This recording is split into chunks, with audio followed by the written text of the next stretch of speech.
Hi, my name is Lisa Lin and I am from San Francisco. In the late 80s, my parents and my siblings immigrated from Toisan or Hoisan, which is a rural county in Guangdong province, and they eventually settled in San Francisco. Although I am the only American-born child in the family, I felt very immersed in Chinese culture growing up. I spoke Chinese with my parents and my grandmother. My mom cooked a lot of classic Toisan dishes, and I spent so much of my formative years in Chinatown. I went to preschool in Chinatown. Every day after school, I was in Chinatown, and on Saturday mornings, I was back in Chinatown again, going to Chinese school, even though I very much would have preferred staying home watching my Saturday morning cartoons. Growing up in that kind of environment where I was surrounded by people speaking in Cantonese and Toisan and eating Chinese food all the time really helped solidify my identity as a Chinese person. So fast forward to 2014, I started a food blog called Healthy Nibbles and Bits, and I was chugging along for a little while. I was just blogging about healthy recipes, but after a few years, blogging about things like paleo chicken wings or chia pudding just wasn't really that fulfilling to me anymore. And my mom turned 70 at around that time, and I suddenly felt this urgency that I needed to learn all of her classic recipes. So her peanut candy, her legendary sponge cake, which is a favorite amongst family and friends, and a lot of the classic Toisan dishes like her peanut cake, steamed peanut cake, fa sang te. I just felt like I needed to learn how to cook these recipes to make sure the recipes survive down to the next generation.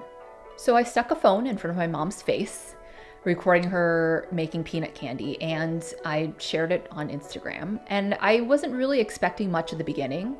I just thought maybe a few people would be entertained by watching a 70-something-year-old Chinese lady cooking.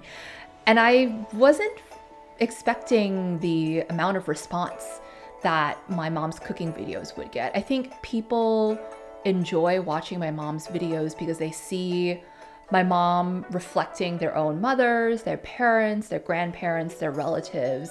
And these videos bring on these feelings of nostalgia of foods that people grew up with. One thing that surprised me quite a bit was the amount of messages I've gotten from people specifically talking about the Cantonese and Toisan dialects that my mom uses in the videos.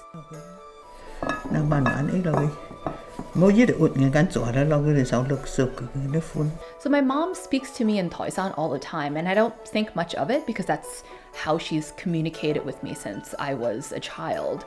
But I get so many messages from people telling me how they appreciate that my mom speaks Toisan because they see themselves reflected in these videos that I share on social media.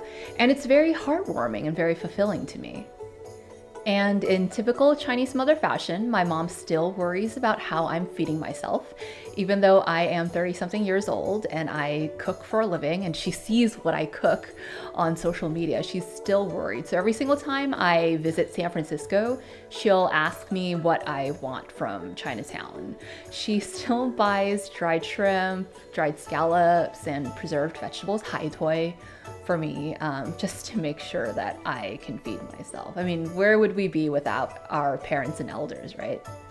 I think cooking with my mom and filming all of these cooking videos really helped me and my mom connect together even better. It's not just a matter of learning my mom's recipes, but it's also the means by which I connect with my culture. I don't live in San Francisco anymore, and being able to still cook all these traditional Chinese recipes with my mom really helps me cling on to the culture that I grew up with. And I think my mom enjoys cooking with me too, because we really wouldn't be spending as much time with each other if it weren't for these cooking videos.